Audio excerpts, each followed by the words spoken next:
මේ පේන ලස්සන බෑග් එකට අල්ලපු හැන්ඩල් එක තමයි මම අද ඔයාලට ගොතන්න කියලා දෙන්නේ. මේක හරිම ලේසි. එක ගෙතුමකින් තමයි අපි මේ හැන්ඩල් එක හදාගන්නේ. ගොතන්න දන්නේ නැති කෙනෙක්ට උනත් මේක ලස්සනට හදාගන්න පුළුවන්. මම අද අරගෙන තියෙනවා ටී-ෂර්ට් යාන් එක. ඒ වගේම ගොතන කටුව මිලිමීටර් 6.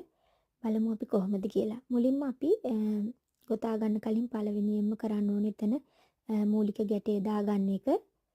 ඒක දැන් ඔයාලට පේනවා ඇති මම කොහොමද ගන්නෙ කියලා. ඊට පස්සේ අපි චේන් 5ක් ගොතා ගන්න ඕනේ. 1යි 2යි 3යි 4යි 5යි.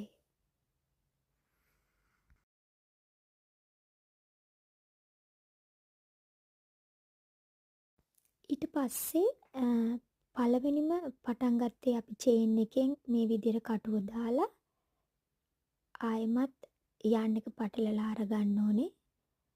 අරගෙන ඔයාලා ස්ලිප් ස්ටිච් එක තමයි මේ අපි දාන්නේ. ඒ විදිහට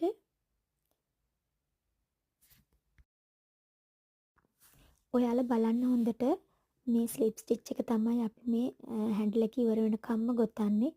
මේක විතරමයි අපි පාවිච්චි කරන්නේ. ඒ නිසා ඔයාලට හරිම ලේසි. මේ විදිහටම ඒ චේන් එකේ එළිය පැත්තෙන් තියෙන කොටසෙන් තමයි කටුව ඇතුල් කරන්නේ. ඒ විදිහට ගොතන කටුව දාලා මේ පේන ආකාරයට ඕගොල්ලෝ ස්ලිප් ස්ටිච් එක වටේටම ගොතාගෙන යන්න ඕනේ. මම දැන් මේ කියලා දීපු ඒ ගෙතුමින් තමයි මේ හැන්ඩල් එක අපි දිගටම ගොතාගෙන යන්නේ. වෙන කිසිම දෙයක් නැහැ මෙතන. ඔයාලා කරන්න ඕනේ ඔයාලගේ බෑග් එකේ හැන්ඩල් එක ඔයාලට හරියන සයිස් එක වෙනකම් මේ ආකාරයට වටේටම ගොතාගෙන යන්න. එතකොට ඔයාලට පේනවා ටිකක් ගොතාගෙන යනකොට එක එක ඩිසයින් එකක් එනවා. ඔයාලට එතකොට බලන්න පුළුවන් ඔයාලගේ බෑග් එකට කොයි තරම් ප්‍රමාණයක් හරියනවද කියලා. එහෙමනම් ඔයා තාම අලුත් නම් මේ channel එකට subscribe කරලා bell icon එකත් click කරලා තියාගන්න. ඉක්මනටම ඊළඟ වීඩියෝ එකෙන් හම්බ වෙමු.